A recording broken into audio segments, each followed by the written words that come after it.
Amazing. Hey! Fellow Nigerians, it has become necessary for me to address you, having heard from many concerned Nigerians and having concluded a meeting with all the security chiefs. I must warn those who have hijacked and misdirected the initial, genuine and well-intended protest of some of our youth in parts of the country against the excesses of some members of the now disbanded Special Anti-Robbery Squad, Sars. On Monday, 12th October, I acknowledged the genuine concerns and agitations of members of the public regarding the excessive use of force by some members of SARS. The choice to demonstrate peacefully is a fundamental right of citizens as enshrined in Section 40 of our Constitution and other enactments. But this right to protest also imposes on the demonstrators the responsibility to respect the rights of other citizens and the necessity to operate within the law. As a democratic government, we listened to and carefully evaluated the 5-point demands of the protesters. And having accepted them, we immediately scrapped SARS and put measures in place to address the other demands of our youth. On approving the termination of SARS, I already made it clear that it was in line with our commitment to the implementation of extensive police reforms. Sadly, the promptness with which we have acted seemed to have been misconstrued as a sign of weakness and twisted by some for their selfish, unpatriotic interests. The result of this is clear to all observers. Human lives have been lost, acts of sexual violence have been reported, 2 major correctional facilities were attacked and convicts freed, public and private properties completely destroyed or vandalized, the sanctity of the palace of a peacemaker, the Oba of Lagos, has been violated. So-called protesters have invaded an international airport and in the process disrupted the travel plans of fellow Nigerians and our visitors. All this executed in the name of the End SARS protests. I am indeed deeply pained that innocent lives have been lost. These tragedies are uncalled for and unnecessary. Certainly, there is no way whatsoever to connect these bad acts to legitimate expression of grievance of the youth of our country.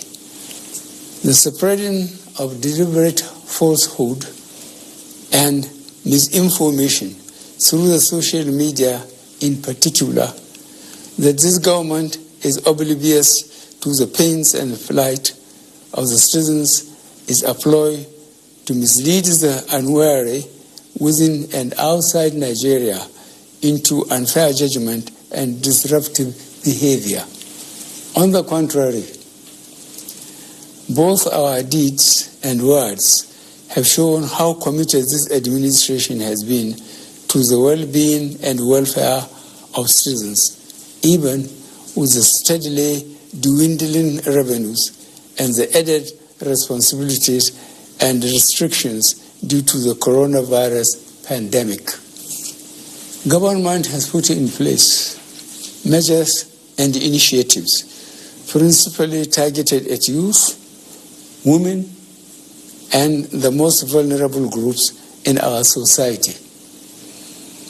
These included our broad plan to lift 100 million Nigerians out of poverty in the next 10 years.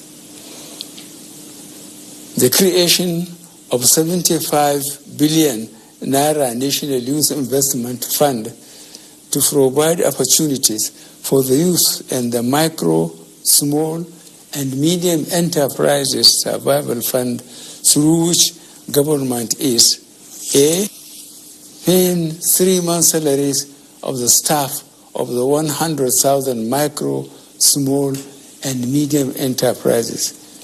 B, paying for the registration of 250,000 businesses at the Corporate Affairs Commission. C, giving a grant of 30,000 Naira to 100,000 artisans. And D, guaranteeing market for the products of traders. These are in addition to many other initiatives, such as A, farmer money, B, trader money, C, market money, D, N-Power, E, N-Tech, and F, N-Agro.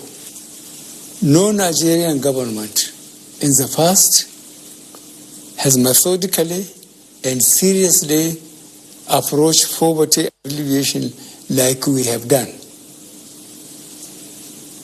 With regards to the welfare of police personnel, the National Salaries, Income and Wages Commission has been directed to expedite action on the finalization of the new salary structure of the members of the police force.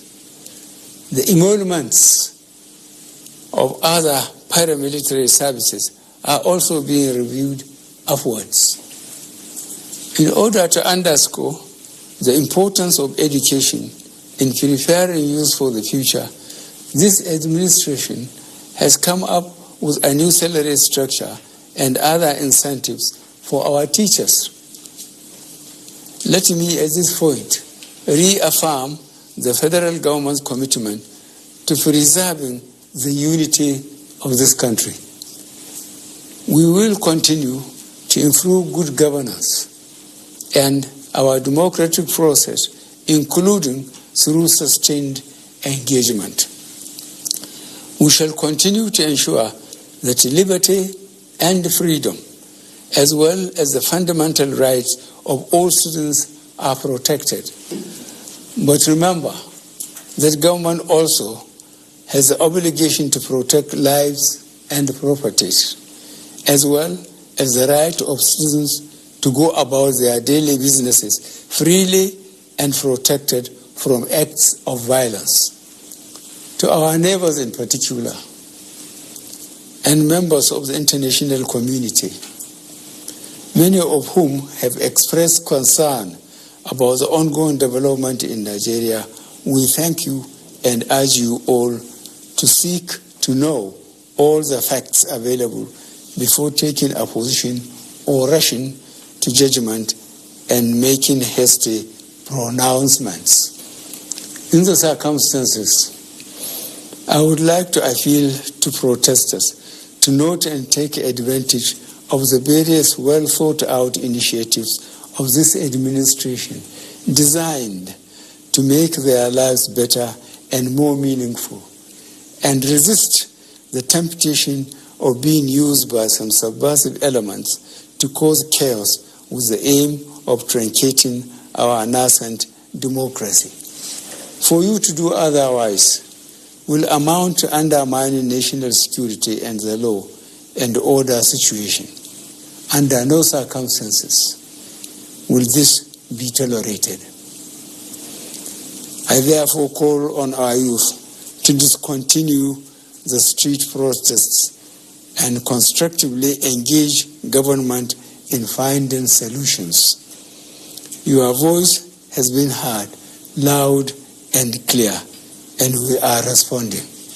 And I call on all Nigerians to go about their normal businesses, and enjoin security agencies to protect lives and properties of all law-abiding citizens without doing harm to those they are meant to protect.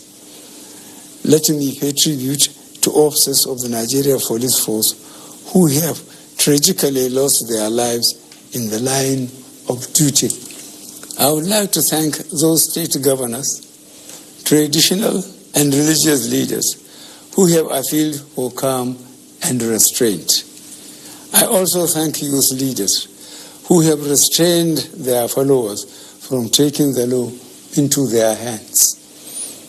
This government respects and will continue to respect all the democratic rights and civil liberties of the people, but it will not allow anybody or groups to disrupt the peace of our nation. Thank you all. God bless the Federal Republic of Nigeria.